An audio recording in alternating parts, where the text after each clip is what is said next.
I'm Doug Keck, and welcome to this EWTN Bookmark Brief. Just had the great pleasure of speaking with my friend, Dr. Ray Guarendi, about a wonderful book, Adoption, Should You, Could You, and Then What? Straight answers from a psychologist and adoptive father of 10, proudly published by EWTN Publishing, available through our EWTN Religious Catalog, EWTNRC.com. All things Catholic, all Guarendi as well. We carry most of your material, I would think, as well as your ratings plummeting here. No, we're doing the best we can here. That's why we brought a superstar like you onto the program. So, adoption, is this? Are a lot of people considering this, and are you trying to deal with the stumbling blocks from going forward? I'm trying to get people past the fear factor, all the nervousness, because there's all kinds of what ifs, and many Christians will say, "Well, I don't know if I'm called to adopt," and I'll say, "Well, the Lord wrote it down in James.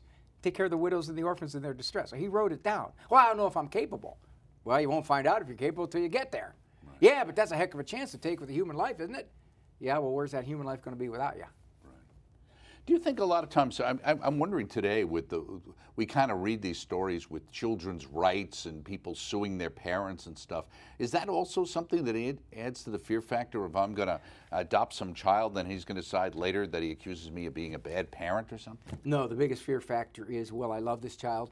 Will I attach to this child? What if there are unseen problems that will manifest when he's 17? That kind of thing.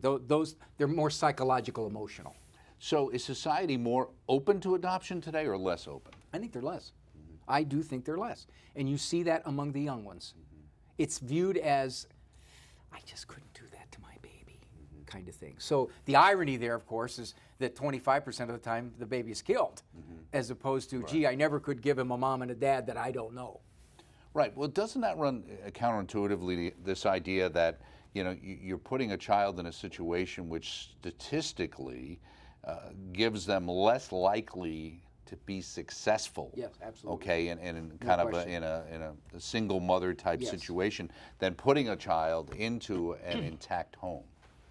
The research is overwhelming that single parent homes, especially single moms, there's a lot more problems. Now, this is not to demean the heroic single moms that are out there. However, the research is overwhelming.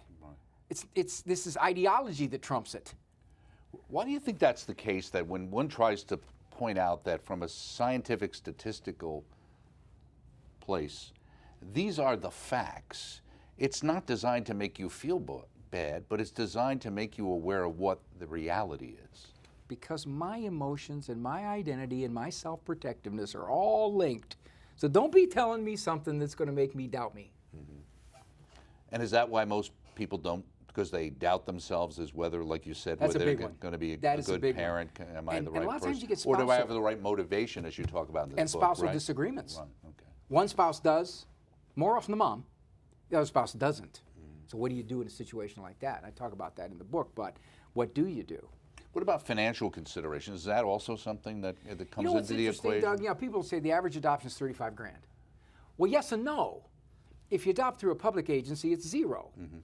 If you adopt and say you spend 22 grand, well, you get a $10,000 credit, the tax credit right away. You can spread that out over 3 years.